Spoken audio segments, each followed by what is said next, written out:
رجیم بسم الله الرحمن الرحیم. سلامونه دوستانو، خدای که جوړ صحتمند خوشحاله اوسئ. د نن موضوع ده امنیت او بیکاري یو بل پورې څه ارتباط لري. دولت ته څه پکار دي، موږ ځوانان من حیث ځوان څه کولی شو د افغانستان لپاره. نو راځم اصل موضوع ته مخکې نه چې بس موضوع ته راسم. متاسفانه چې نن د بعد حادثې نه خبر شوم کندهار په سلسله کې. نو دا په کابل کې مې خدای دې شهیدانو ته جنت فردوس نصیب کړي او زخمیانو ته عاجل شفا غواړم.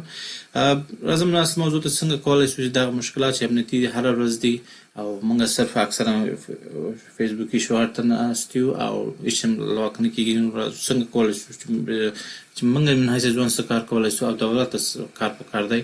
دې ته راځم.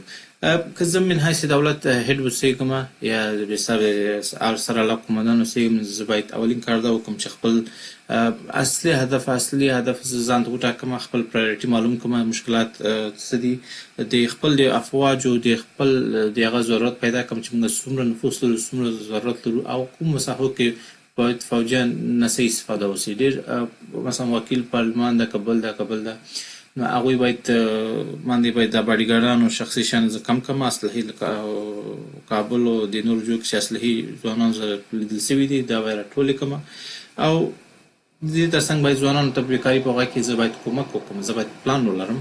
او پلان څنګه کېدای شي؟ نو تاسو دولت لپاره زه اوس من حیث یو ځوان یا من حیث یو افغان زه تاسو دولت لپاره زه یو پیشنهاد لرم.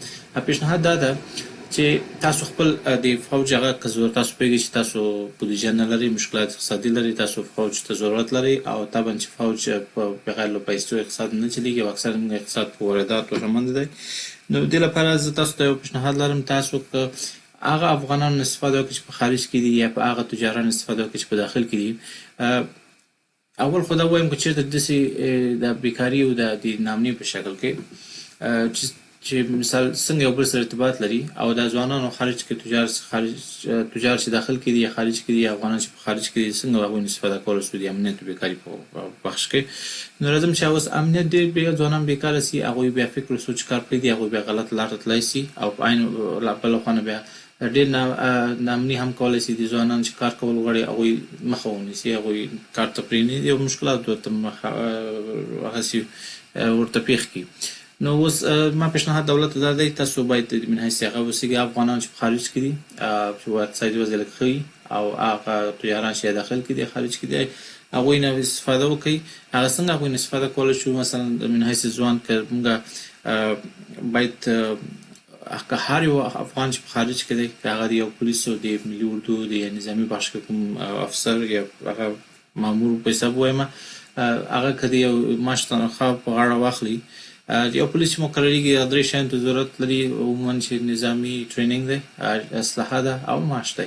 که موږ د دې بخش کې مشکلات لرو نو موږ کولی شو چې دغه د ولس افغانان چې په خارج کې دي هغوی راټول سي، د یو نفر معاش ریسپانسبیلیټي یا مسؤلیت په غاړه واخلي او دې لپاره دا ټریننګ او اسلحه چې دا دولت ورکوي دې سره به څو ګټې لري. یو خو زموږ پولیس به د ولس لخوا نه هغه کېږي په اصطلاح کومک سره کېږي، نو هغه پولیس په ملي اردو شي، کوم حزب پارټي سره تعلق نه لري.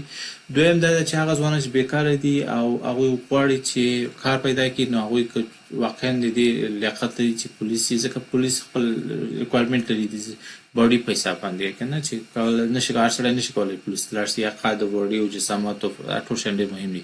نو که هغه کسان واقعا کولی شي پولیس ته لاړ شي او پولیس ته تګ شوق لري، خو البته پولیس کې نشي مقرر کېدلی چې واجب بودیجه او دا شیان دي، نو موږ افغانان چې په خارج کې یو کولی شو دې بخش کې موږ یو نفر تنخواه واخلو، تجهیز او هغه دې هغه وکړي.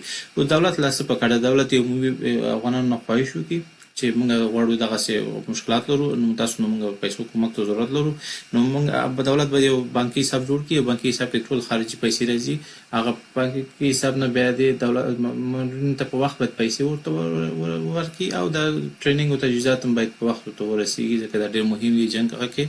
او د دې ترڅنګ چې دا مشکلات دي، نو موږ باید څه چل وکړو؟ دغه باید هغه شهیدان چې کوم شهید کېږي پولیس، هغوی هم باید موږ سپورټ کړو چې بل هغه نه شهادت نه موږ فامیل هغه مسؤلیت په غاړه واخلو. نو موږ کولی شو یو معمولي هغه افغان کولی شي ډېر غټ چینج راوړي. دې کې اوس دوه فایدې دي، یو خو ډېر ځوانان به چې بیکاره دي هغوی به کار ورته پیدا شي، او بل دغه ځوانان چې موږ پولیسو د نور بخشو کې استعمالوو نو دا به صحیح ځای کې باید استعمال شي او دغه به د ملک امنیت کې کومک وکړي.